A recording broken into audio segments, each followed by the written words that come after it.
name is Abner de la Rosa. I'm from Guatemala. My grade is 8.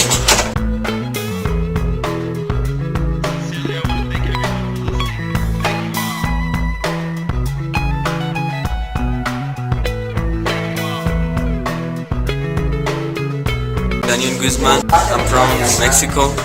My grade is freshman.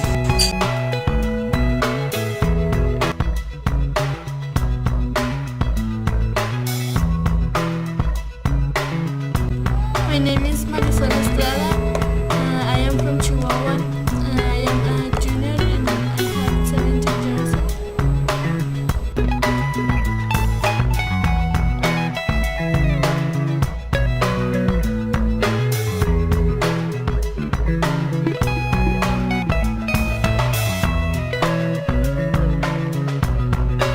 Hi, my name is Sang-yeol.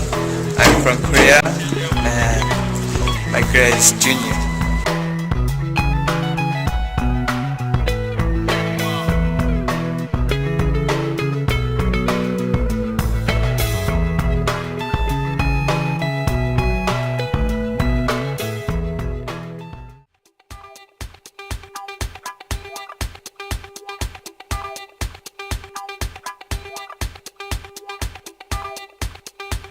My name is Matt Thomas. I've been teaching here at Alameda High School for 4 years. This is my 4th year, and I started teaching ESL Earth Science this year. And we actually started to co-teach.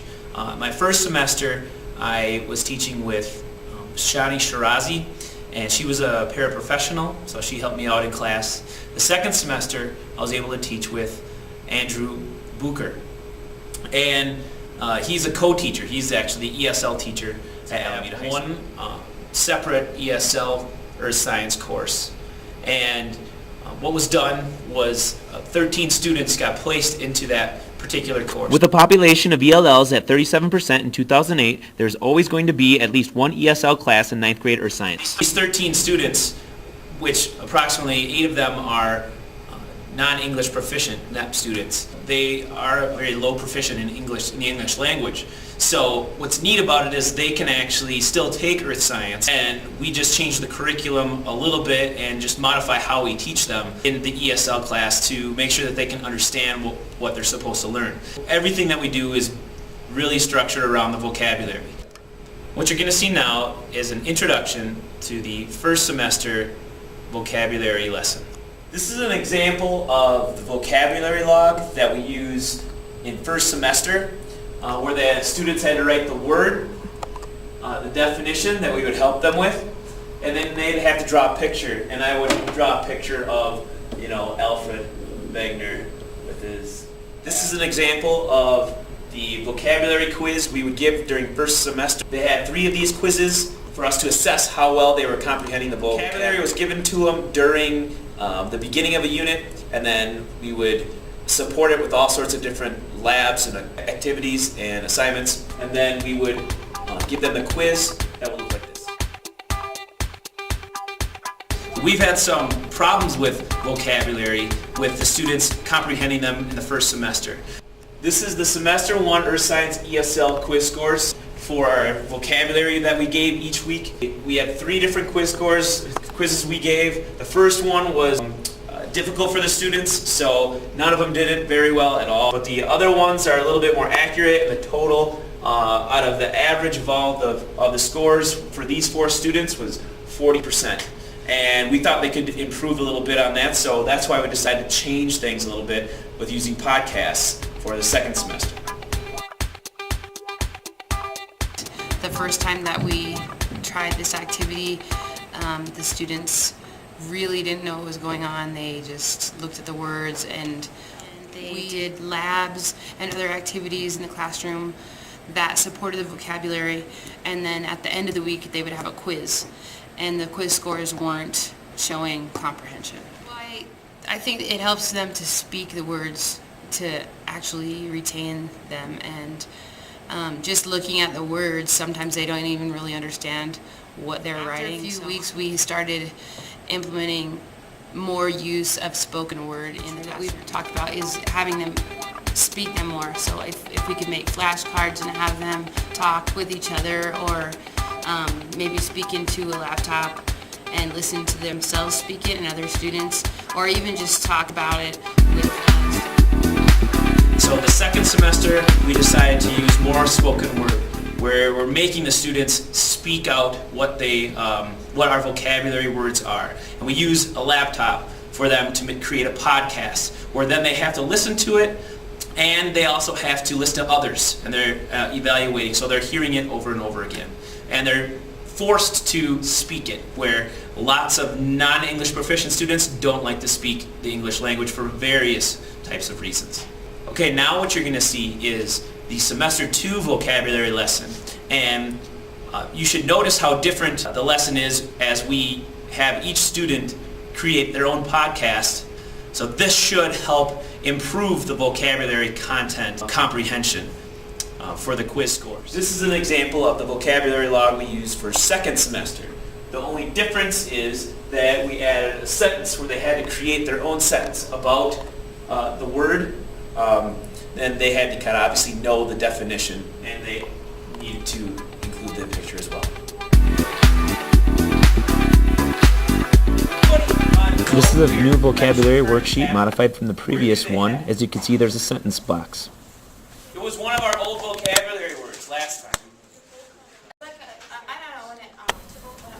As you can see, that this is how the vocabulary log worksheet is being used. We're discussing a vocabulary word called convection currents. Here you can see many of the students using their vocabulary worksheet to write down some of the definitions and pictures that I'm drawing down on the smartboard. We just had demonstrated a convection current aquarium, and I am drawing it in the box provided to give them an example of what I expect them to draw on the rest of the vocabulary words. The next step for the students is to write their sentences out, and they had to read them to the class, like Abner. Movie always was like Divergent.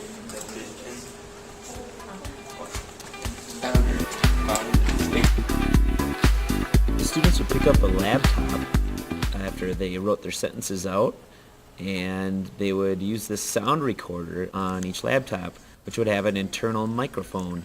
As you can see, Carolina and I are working on it right here.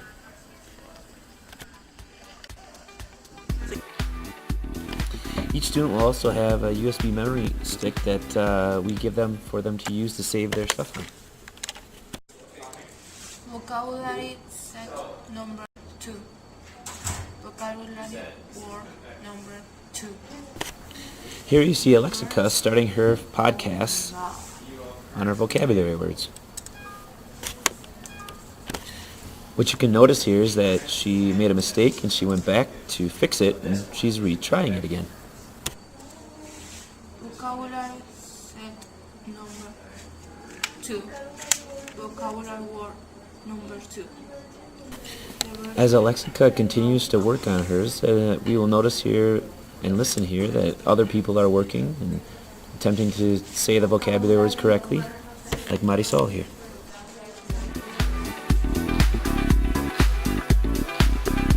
This is the evaluation sheet that we use. After the students would do the podcasts, they would have to listen to their self-evaluation and do their self-evaluation on pronunciation, definition accuracy, sentence accuracy, and volume. And they also had to do, they had to listen to 2 other students' podcasts and actually do their own evaluation on their sheets as well, and then I would evaluate them.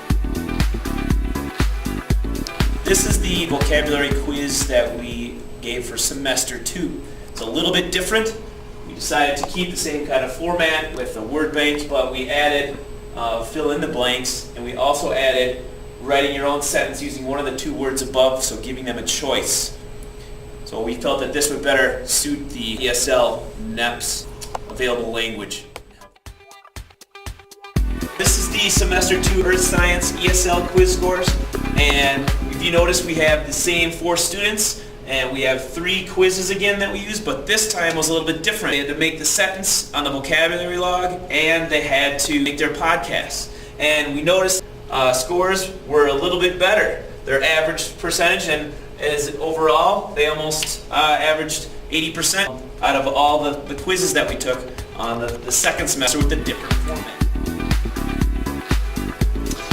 So the experience that we had with vocabulary, trying to improve the content vocabulary and their comprehension of it through this entire year has been an interesting voyage.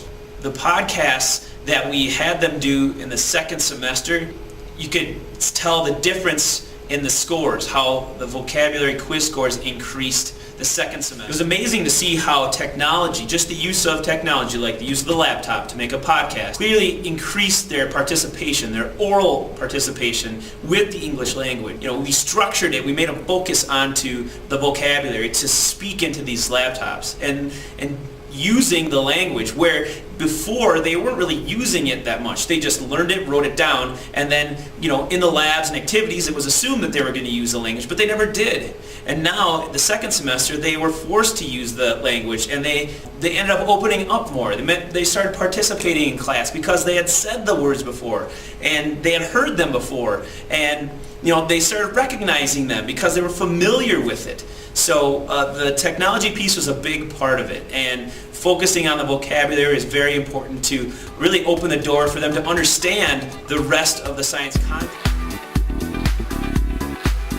This ESL class I'm teaching is actually a combined effort, a collaboration of numerous teachers here at Alameda. Jody Ramos, that teaches her science, Andrew Bucher, Shani Shirazi, Diana Biabau, Steve Howard is an instructional coach. So all these people worked with me together to kind of create what this project turned out to be.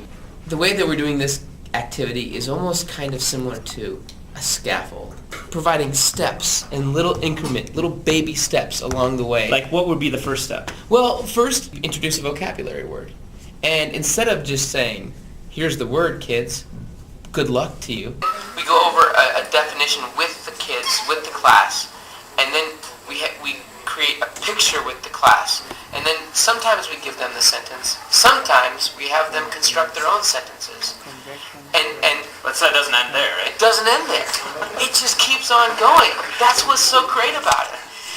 After that, they take it and, like, the recording, Let's just practice. an audio file in which they read the definition, they read the word, they read the sentence, and it's not even done yet. And then they listen to it. And they listen to it, and we listen to it. And this whole introduction to the word is going to reinforce content knowledge. It's February 19th, and we've done probably 3 times. Yeah, I think the activity is starting to catch a rhythm. You know, like the students now are able to get the computers out. They know what to do. They know how to do it. I like seeing students who in the past have been pretty shy about speaking, and seeing a guy like Abner grab his computer, go to the corner, and just get cracking. Right. That's really I refreshing. think this project will be beneficial because I think it allows the students to connect the words that they see on the paper with sound, which is, I think, good for ESL students, just so they can hear it, they can say it, and they can be able to see the words on the page too. Getting it down to a quicker system, because I feel like sometimes when we start the project or the activity, we're putting out so many little fires. You know, we have to do so many little technological things, and that takes more time than I think either of us would like it to take. And then there's fire I alarms. thought the structure was good. There was a lot of steps. I saw that the teachers had to kind of walk the students through step by step. When they were working on the project, they were working pretty hard on it.